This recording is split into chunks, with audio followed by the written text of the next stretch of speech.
जैसा कि आप जानते हैं, दिल्ली बार काउंसिल का चुनाव होने वाला है। युवा अधिवक्ताओं की बहुत बड़ी भूमिका रहने वाली है, वोट प्रतिशत भी ज़्यादा है। हमारे साथ युवा अधिवक्ता ललिता बघेल जी हमारे साथ हैं।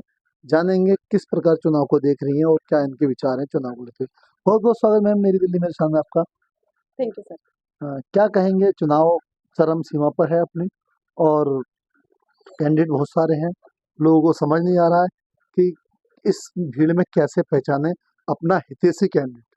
पर आप अपने विवेक के आधार पर किस व्यक्ति को प्राथमिकता देने वाली है, किस हिसाब से, किस बात के चलते आप चुनाव में अपना वोट कास्ट लेंगे?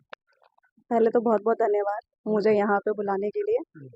और मैं यहाँ पे ये बोलना चाहती हूँ कि यहाँ पे बहुत सारे कैंडिडेट्स हैं जो कि बोलते हैं कि हम तुम्हारे लिए बहुत सारे गिफ्ट दे रहे हैं, जो कि छोटी छोटी चीज़ें हैं जिसको तुम्हें लुभाते हैं लोग, जो कि शॉर्ट टर्म में आपको लॉन्ग टर्म दिखाते हैं कि ये हम हमेशा करेंगे, लेकिन ऐसा होता नहीं है। अगर ऐसा होता तो हमारा बार जो है, जो बहुत सारी चीज़ों से जूझ रहा है, ठीक है, एडवोकेट्स एक्ट लाया गया है, लेकिन हमारे हिसाब से मुझे नहीं लगता कि हमें इतना कुछ अभी राइट्स दिए गए हैं। हर जगह वकील अपने लिए लड़ रहा है, कहीं ना कहीं लड़ रहा है। तो मुझे चाहते हैं कि मैं इसमें ये चाहते हैं कि हमें लड़ना ना पड़े। हम अभी नए आए हैं, हर जगह हम कहीं जाते हैं, पहले तो हमें देखना पड़ता है कि हम इंटर्नशिप कहाँ करें, फिर इंटर्नशिप के बाद कुछ हमें आगे हमें चलना बहुत मुश्किल है कि हमें कहाँ से रोज़गार मिलेगा थोड़ा सा, उस पे हमारे अभी क्लाइंट्स नहीं है। तो हम चाहते हैं कि ऐसा कोई कैंडिडेट हमारे लिए आए। तो तो एग्जैक्ट कौन कैंडिडेट ऐसा हो सकता है जिसको आप प्राथमिकता दें? वो तो सर एक चमन शर्मा है, बैलेट नंबर 90 पे, ठीक है। वो बहुत अच्छे हैं, जैसे कि मैंने अपनी शुरुआत उनके साथ की है।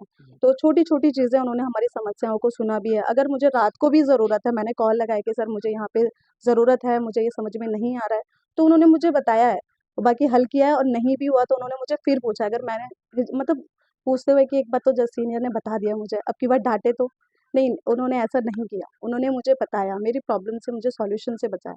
एक प्रॉब्लम हुई थी उनको बार काउंसिल में, मेरी एक फ्रेंड थी, उनका नाम मैं बताऊंगी किसी दिन आपको, ठीक है।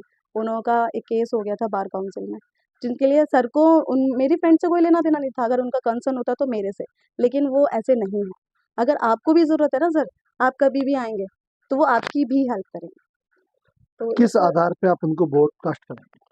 सर हेल्पफुल है काफ़ी। आप आधी रात जाएंगे तो आधी रात आपकी प्रॉब्लम को वो सुनेंगे। ऐसा नहीं है कि आप उनके लिए एक ऑफिस में हैं, अगर ऑफिस में आएंगे तो आपके लिए ऑफिस हमेशा दरवाज़ा खुला है। तो हम क्या चाहते हैं कि हमारी प्रॉब्लम को कोई सुने।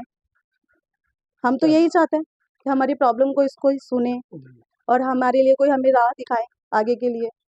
तो उसके लिए तो चमन शर्मा बेस्ट है। बघेल जी के शब्दों में एक कहें, हमारा नेतृत्व ऐसा होना चाहिए, हेल्पफुल हो, सहज उपलब्ध हो और हमारी बात को समझते हुए हमें सही मार्ग दिखाए। मैं गोपाल राजपूत, मेरी दिल्ली में संघ के लिए कुछ